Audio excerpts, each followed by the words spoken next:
আসসালামু আলাইকুম সুপ্রিয় দর্শক, আশা করি আল্লাহ তাআলার অশেষ রহমতে আপনারা সকলেই ভালো আছেন। আলহামদুলিল্লাহ, আমিও ভালো আছি। শুধু একটা ফোন কল, তারপরেই শেষ হয়ে গেল একজন প্রবাসীর স্ত্রীর জীবন। হ্যাঁ প্রিয় দর্শক, ঠিকই শুনেছেন। একজন প্রবাসীর স্ত্রী কিছু সময় আগেই তার স্বামীর সঙ্গে কথা বলছিল ফোনে, কিন্তু তারপরেই হঠাৎ করে সে আর দুনিয়াতে রইল না।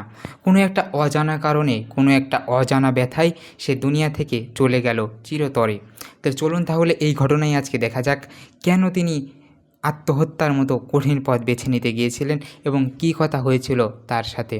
প্রিয় দর্শক, প্রবাসীর স্ত্রী বিথি এবং যার স্বামী সাগর, তারা ৩ বছর আগে সম্পর্ক করে বিয়ে করেছিলেন। তাদের মধ্যে ছিল না কোনো বিভেদ, তাদের মধ্যে ছিল না কোনো দ্বন্দ্ব।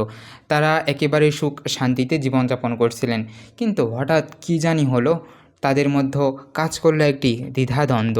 প্রিয় দর্শক, জানা যায় ২১শে জুন শনিবার বিথি তার স্বামী সাগরের সঙ্গে দুপুরবেলা কথা বলে তার শাশুড়ির রুমে যান এবং শাশুড়ির রুমে অনেকক্ষণ বসে থাকেন মুখ ভার করে, এবং তারপর তার শাশুড়ি হঠাৎ করে ঘুমিয়ে যায়।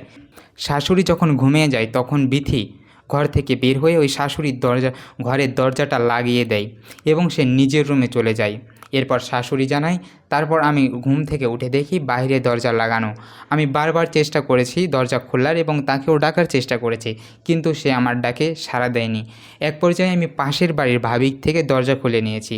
তারপর তার জানালায় যখন উকি দিয়ে দেখি, তখন দেখতে পাই সে গলায় ফাঁস দিয়েছে।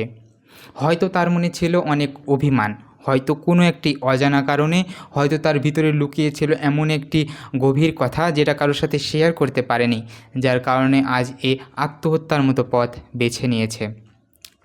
প্রিয় দর্শক, এই ঘটনার পর সেখানে পুলিশ আসে এবং পুলিশ এসে লাশটিকে নিয়ে যায় এবং ময়নাতদন্তের জন্য দিয়েছে, এবং পুলিশের প্রাথমিকভাবে ধারণা করেছে এটি হয়তো কোনো আত্মহত্যাই হবে।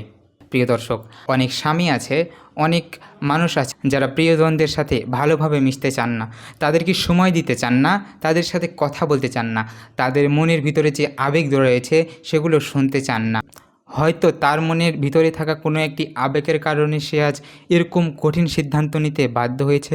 তাই আসুন ভাইরা, আপনাদের স্ত্রীর কাছ থেকে, আপনাদের প্রিয় মানুষদের কাছ থেকে আপনারা সব সময় কথাগুলো শোনার চেষ্টা করবেন, তাদের ভিতরে জমে থাকা কথাগুলো শোনার চেষ্টা করবেন এবং সবারে ভালোভাবে জীবনযাপন করবেন।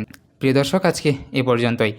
আপনাদের সঙ্গে দেখা হবে আরও একটি নতুন ভিডিওতে, আরও একটি নতুন তথ্য নিয়ে। ততক্ষণ পর্যন্ত ভালো এবং সুস্থ থাকবেন। আজকে এখানেই বিদায় নিচ্ছি।